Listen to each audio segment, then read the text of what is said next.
A very good afternoon to my dear friends from media and everyone else. I welcome you all to this very important media bite on an issue which is causing sleepless nights for everyone, which is troubling us all except the Modi regime.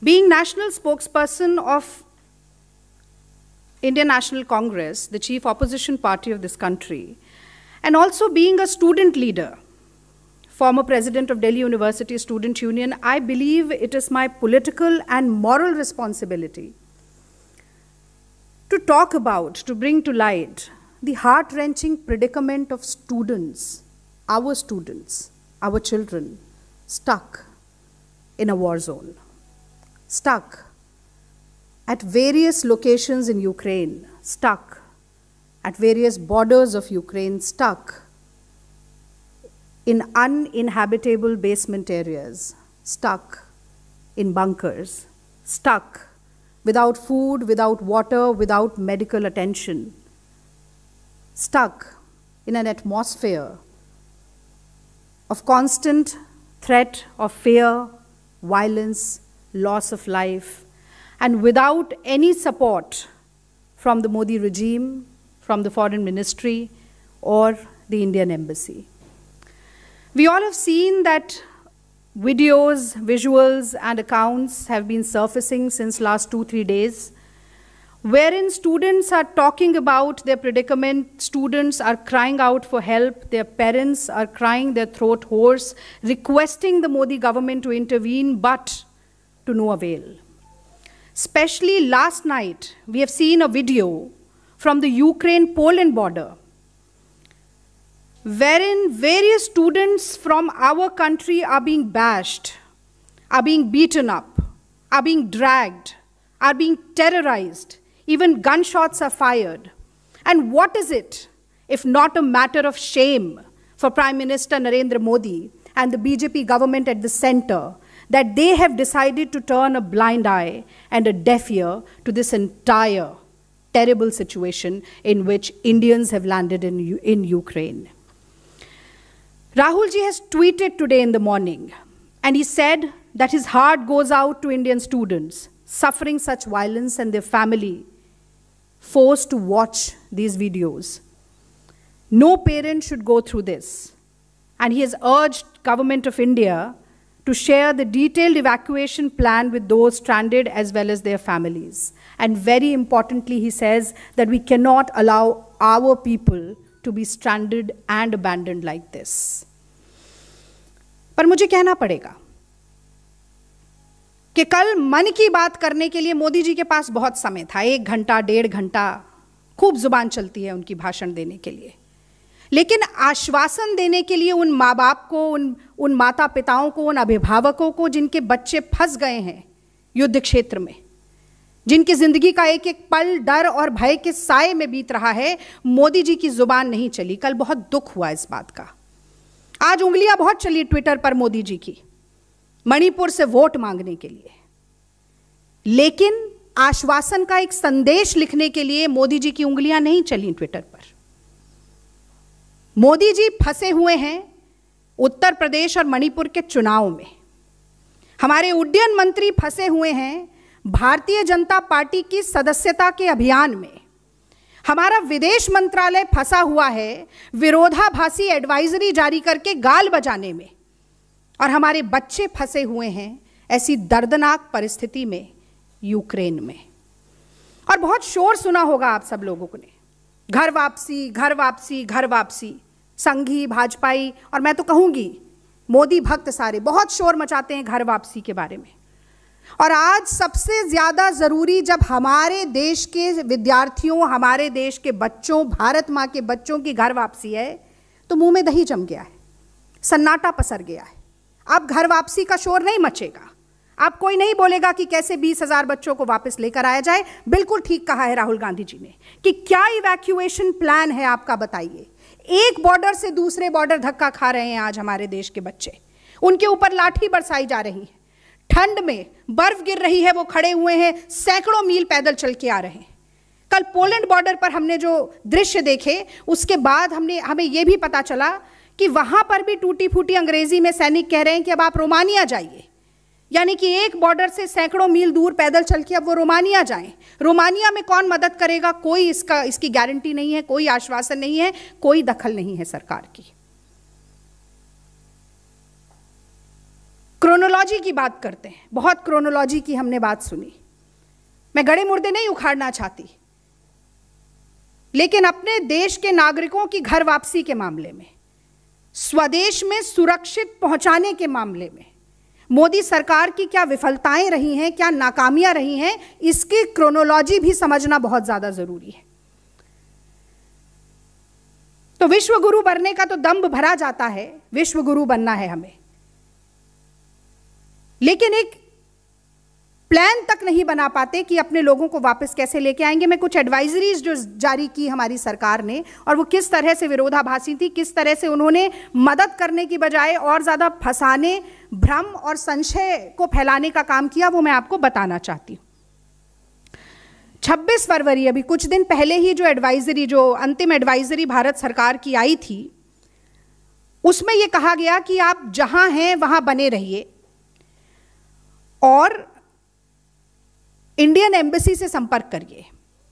हम सब लोगों ने visuals देखे, सारे channels ने दिखाए मुझे लगता है, जिसमें स्टूडेंट्स ऐसे फोन दिखा रहे हैं, नंबर डायल कर रहे हैं इंडियन एम्बेसी के लोगों का, कोई फोन उठाने की जहमत तक नहीं कर रहा है, जरूरी नहीं समझ रहा है कि फोन उठाकर ही कह दें कि 2 दिन रुके रहिए, 4 दिन रुके रहिए, कुछ मदद आ रही है।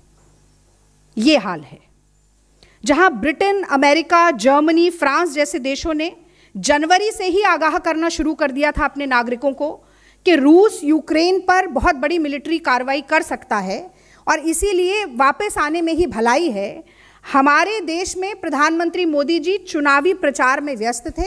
जैसे कोरोना के समय पर मोदी जी अपने गाल बजाने और ये कहने में कि हम जंग जीत चुके हैं, 18 दिन महाभारत ताली थाली में व्यस्त थे, वैसे इस संकट के समय में मोदी जी चुनाव के प्रचार में व्यस्त थे। उन्होंने ज़रूरी नहीं समझा कि कोई ऐसी एडवाइजरी जारी करके पहले से सचेत किया जाए। 12 फरवरी को अमेरिका ने अपने देश के नागरिकों से कहा कि अब आपको वापस आना है और रोड से आने की व्यवस्था, जितने भी बॉर्डरिंग नेशन हैं, पोलैंड, हंगरी, स्लोवेनिया, रोमानिया इत्यादि, उनमें किसी भी तरीके का एडवांस अप्रूवल ज़रूरी नहीं होगा। आप आना चाहें आइए, बाकी सब अमेरिका की सरकार जो है वो बंदोबस्त करेगी, किसी तरीके के पहले से अप्रूवल की आपको ज़रूरत नहीं पड़ेगी। 15 फरवरी से भारत की सरकार ने अपने नागरिकों का ब्यौरा मांगने की कवायद शुरू की, जो कि जनवरी में ही ये सारे देश जो मैंने आपको गिनाए वो ये सारी कवायद शुरू कर चुके थे। और आपदा में अवसर किसे कहते हैं? मोदी जी के ये सारे नारे जो होते हैं वो सबसे ज़्यादा उन पर ही लागू होते हैं। तो आपदा में अवसर किसे कहते हैं, ये भी मोदी सरकार ने करके दिखाया। एक अर्पित कटियार नाम का एक स्टूडेंट जो वहाँ फंसा हुआ है, उसने भारत सरकार की एडवाइजरी पर जवाबी पत्र लिखकर ये कहा कि हमसे ये कहा जा रहा है कि जो 25,000 रुपये की टिकट थी वो अब आप 70,000 65,000 रुपये में खरीद कर आइए, अगर इंडियन एयरलाइंस की फ़्लाइट से आपको वापस लौटना है। आपदा में अवसर का इससे बड़ा प्रमाण क्या होगा? मैंने तो इससे ज़्यादा बड़ा प्रमाण अपने जीवन में देखा नहीं। ज़रूरी बच्चों जिनको ज़रूरत है उनसे आप दुगना तिगुना किराया वसूल रहे हैं। हालांकि बाद में वो एयर इंडिया की फ़्लाइट भी नहीं चली, उनमें से कुछ रद्द हो गई, वो भी मैं आपको बताना चाहती हूँ। 15 फरवरी को ब्यौरा मांगा, 16 फरवरी को इंडियन एम्बेसी ने यह स्वीकारा कि हमसे अपील की जा रही है कि फ़्लाइट उपलब्ध नहीं है। बाकी देश 15 से 20 दिन पहले से लोगों को निकाल रहे हैं, हम अभी नहीं निकाल पाए, हम असमर्थ रहे, ये खुद इंडियन एम्बेसी ने स्वीकारा है, माना है। 18 फरवरी को ये कहा गया कि एयर इंडिया की फ़्लाइट्स 22, 24 और 26 फरवरी को उड़ान भरेंगी, जो कि भारतीय छात्रों को यहाँ लेकर आएंगी। लेकिन जैसे ही युद्ध शुरू हुआ, गूगल मैप के सहारे स्टूडेंट्स को छोड़ दिया गया। वो एडवाइजरी भी आपको ध्यान होगी जिसमें ये कहा गया कि आप गूगल मैप से सबसे नज़दीकी बंकर ढूंढें और खुद जाकर बंकर में छुप जाएं, अभी कोई फ़्लाइट की व्यवस्था नहीं है। मैं कहती हूँ तो जो 200-400 छात्र देश में आ रहे हैं, बहुत अच्छी बात है, लेकिन उस पर अपनी पीठ थपथपाने, गाल बजाने और श्रेय बटोरने के बजाय जो 17, 18, 19 हज़ार छात्र फंसे हुए हैं, उनको कैसे वापस लाया जाए, इस पर मुस्तैदी से कार्रवाई करना पहली प्राथमिकता होनी चाहिए। मैं ये भी बताना चाहूँगी कि हमारे जो पड़ोसी मुल्क हैं वो अपने नागरिकों को पोलैंड की सीमा के अंदर ले जाने में हमसे पहले सफल हो चुके हैं। हम नहीं हो पाए हैं अभी तक। हमारे छात्र इधर से उधर भटक रहे हैं, लेकिन हमारे पड़ोसी देश पोलैंड में ले जा चुके हैं। तो भारत सरकार की इससे बड़ी कूटनीतिक असफलता भी कोई नहीं होगी। आप चाहे मोदी जी 56 इंच का सीना फुलाएं, चाहे लाल आंखें दिखाएं, चाहे विश्व गुरु बनने का दंभ भरें, लेकिन सबसे जरूरी जो काम है, जो सरकार की पहली जिम्मेदारी है कि विदेश में फंसे हुए नागरिकों को वापस लाना, उसमें आप पूरी तरीके से असफल हुए हैं। ये बात मैं पुरजोर तरीके से कहना चाहती हूं।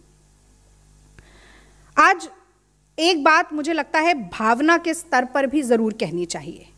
हम में से जितने लोग यहां पर बैठे हैं या जितने लोग मुझे सुन रहे हैं, हमारे भी बच्चे हैं। मैं भी माँ हूं, मेरा बेटा भी स्कूल जाता है।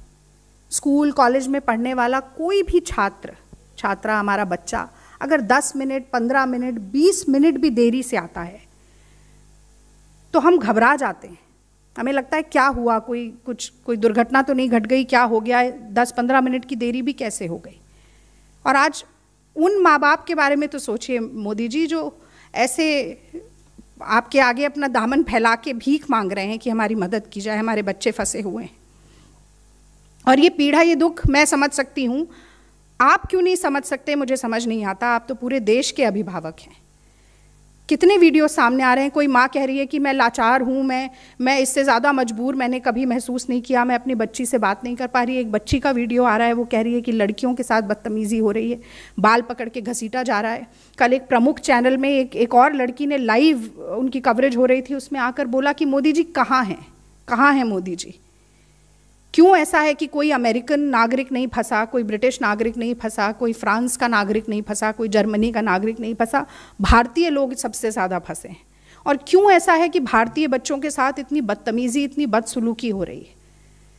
राजनीति करने के बहुत सारे मौके होंगे, चुनाव जीतने हारने के भी बहुत सारे मौके होंगे, लेकिन अगर इन बच्चों को कुछ हो जाता है, इनकी जान चली जाती है, तो वो वापस नहीं आएगी। तो मैं कांग्रेस पार्टी की तरफ से ये अपील करना चाहती हूँ मोदी जी से, मोदी जी की सरकार से, विदेश मंत्रालय से, इंडियन एम्बेसी से, कि सबसे पहले तो जो इवैक्यूएशन प्लान है वो कृपया करके आप सार्वजनिक मंच पर लाएं, उसे साझा करें, क्योंकि उसे देखकर, उसे पढ़कर, उसे सुनकर एक भरोसा जागेगा। जो माँ बाप घबराए हैं, जो बच्चे घबराए हैं, उन्हें पता चलेगा। और दूसरी बात सबसे महत्वपूर्ण कि त्वरित कार्रवाई करके सुरक्षित घर वापसी, स्वदेश में लाने का काम किया जाए। आज मुझे लगता है यही मुद्दा सबसे महत्वपूर्ण है। जान है तो जहान है। और जैसा कि प्रियंका जी ने कहा, प्रियंका गांधी जी ने, कि आप भगवान भरोसे मत छोड़िए इन बच्चों को, भगवान के लिए इन्हें बचाने का काम करिए, क्योंकि भगवान भी उसी की मदद करता है जो अपनी मदद खुद करने का दम रखता है। बहुत बहुत धन्यवाद।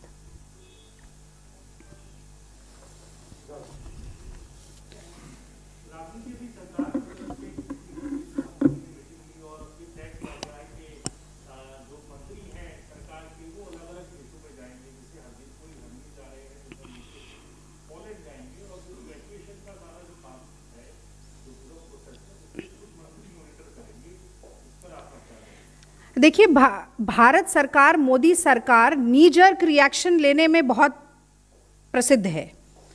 आग लगने के बाद आप कुआं खोद रहे हैं, बाल्टी ढूंढ रहे हैं कि अब पानी डाल के आग बुझाई जाए। मैं समझती हूँ कि ये लेट लतीफ़ी का गुण जो सरकार का है, चाहे वो हमने कोरोना के समय देखा या अब इस आपदा में देखा, वो देर आए दुरुस्त आए हो जाए तो बहुत बेहतर है। लेकिन मंत्रियों को भेजेंगे, मंत्री वहाँ जाएंगे, अब आप कहीं ना कहीं अपनी जिम्मेदारी नौकरशाही के ऊपर भी डाल रहे हैं। आप अब ये कह रहे हैं कि मंत्री जाकर वहाँ समस्या सुलझाएंगे। ये तो आपको पहले से सचेत रहना था। पूरी दुनिया जान रही थी कि रशिया और यूक्रेन के बीच में तनातनी शुरू हो गई है और एक बड़ी मिलिट्री कार्रवाई हो सकती है। तब क्यों नहीं सचेत कराया गया? ऐसी परिस्थिति क्यों उत्पन्न हुई कि 20,000 हमारे छात्र वहां फंस गए और इतनी कठिन परिस्थिति में सिद्धार्थ फंस गए हैं कि अब उनके पास खाने पीने के लिए कुछ नहीं है, बैंक बंद है, एटीएम नहीं है, पैसा नहीं है, इंटरनेट डाउन हो रहा है, मोबाइल में चार्ज करने के लिए बैटरी नहीं है, मारपीट हो रही है, उनको हमेशा डरा धमका के रखा जा रहा है, गन शॉट फायर हो रही है। अब आप मंत्रियों को भेजने की बात कर रहे हैं। अगर चुनाव से थोड़ा समय निकाला गया होता तो आज हमारे छात्र वहाँ फंसे नहीं होते, अपने माँ बाप के पास सुरक्षित घरों में होते, ऐसा मुझे लगता है।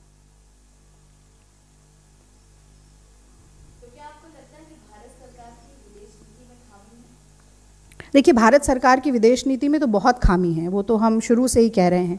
वो चाहे साड़ी शॉल डिप्लोमेसी की बात हो, वो रेड कारपेट ISI को वेलकम देने की बात हो, वो शी जिनपिंग के साथ झूला झूलने की बात हो, चीन के भारत में घुसने की बात हो, ये तो बहुत लंबी फहरिस्त है, मैं उसको पूरा गिना सकती हूँ। लेकिन मैंने अभी भी आपको बताया कि हमारे पड़ोसी मुल्क को टारगेट किया जाता है, जो फ्लाइट है, जो एविएशन है, वो सबसे पहले अफेक्टेड होता है। तो ऐसे में आपके लिए यातायात का माध्यम सिर्फ या तो ट्रेन बचती है या रोड बचती है। और अब आपके जो जितनी नेबरिंग कंट्रीज़ हैं वो भी भारतीयों को अंदर नहीं आने दे रही हैं, तो ये किसकी गलती है? कौन इस पर बात करने के लिए किसको तैयार रहना चाहिए था? मुझे लगता है कि मोदी जी जिस तरीके से जो इनका पूरा रवैया रहा है इस पूरे प्रकरण में, उसी के कारण आज हमारे छात्र इस तरीके की कठिन परिस्थिति में फंसे हैं। मैं अभी भी ये कहती हूँ कि अगर इसे दुरुस्त किया जा सके और वापस लाया जा सके तो कांग्रेस कंधे से कंधा मिलाकर भारत सरकार के साथ खड़ी है। लेकिन अगर हमारे देश के नागरिकों को, हमारे देश के बच्चों पर आंच आएगी तो हम हर स्तर पर जाकर हर तरीके से सरकार को घेरने और दबाव बनाने का काम करेंगे। आपको लगता है कि यूनाइटेड नेशन सिक्योरिटी काउंसिल में वोट से परहेज करना, उसकी वजह से यूक्रेन का गुस्सा हमें झेलना पड़ रहा है वहाँ के छात्रों को? देखिए, मुझे लगता है ये पूरा जो इंटरनेशनल रिलेशंस और इंटरनेशनल पॉलिसीज़ का एक जो पूरा प्रकरण चलता है, यूनाइटेड नेशंस में क्या वोटिंग पैटर्न रहा, यूक्रेन का क्या वोटिंग पैटर्न रहा, भारत का यूक्रेन के लिए क्या वोटिंग पैटर्न रहा, यही तो सब कुछ कूटनीति का हिस्सा होता है। और ये क्या मोदी जी जानते नहीं हैं? अब भाई यहाँ पर नाली की गैस में पकौड़े तलने के लिए तो छात्र बैठे नहीं रहेंगे। कितने नए मेडिकल कॉलेजेस बनाए गए, कितनी मेडिकल की पढ़ाई की नई सुविधा भारत में चलाई गई, इस पर भी एक सवालिया निशान आज खड़ा होता है कि इतनी तादाद में यूक्रेन में पढ़ने के लिए जा रहे हैं। क्या मोदी जी को और विदेश मंत्रालय को पता नहीं है कि हमारे स्टूडेंट्स वहाँ पर हैं और हमारे क्या रिलेशन है यूक्रेन के साथ? तो अगर एक ऐसे देश ने जिसने हमारे खिलाफ वोटिंग की है या जो हम एब्सटेन रहे हैं वोटिंग करने में यूनाइटेड नेशंस में, तो उस देश के प्रति तो आपको और सचेत रहना चाहिए, आगाह करना चाहिए अपने नागरिकों को और जल्दी निकालने की कोशिश करनी चाहिए। तो मैंने जो कहा कि लेट लतीफ़ी की उनके कारण, उनकी नाकामी, उनके ढुलमुल रवैये के कारण ही हम देखिए, मैं एक बात स्पष्ट करना चाहती हूँ। कल इस पर आनंद शर्मा जी का भी बयान आया, फॉरेन अफेयर्स डिपार्टमेंट के चेयरमैन हैं, लेकिन ये सारे विषय जो हमारे हैं हम इन पर चर्चा कर सकते हैं। आज मेरा मुद्दा फॉरेन पॉलिसी के नुआंसेस पे बात करना, इंटरनेशनल पॉलिसी के मामले पर बात करना, रशिया के खिलाफ वोट करेंगे कि यूक्रेन के खिलाफ वोट करेंगे, किसके साथ खड़े होंगे, मैं उस पर बात ही नहीं करना चाहती हूँ। मेरा आज का मुद्दा, कांग्रेस का आज का मुद्दा, हमारी तकलीफ ये है कि हमारे 20,000 बच्चे यूक्रेन में फंसे हैं और उन्हें वापस लाने के लिए हर संभव कोशिश जो भारत सरकार कर सकती है वो उसे करनी चाहिए। इवैक्यूएशन प्लान बताना चाहिए और हमारे बच्चों की घर वापसी सुरक्षित तौर पर होनी चाहिए, वो अपने घरों में पहुंचे, अपने माँ बाप के पास पहुंचे। ये हमारा आज का मुद्दा है।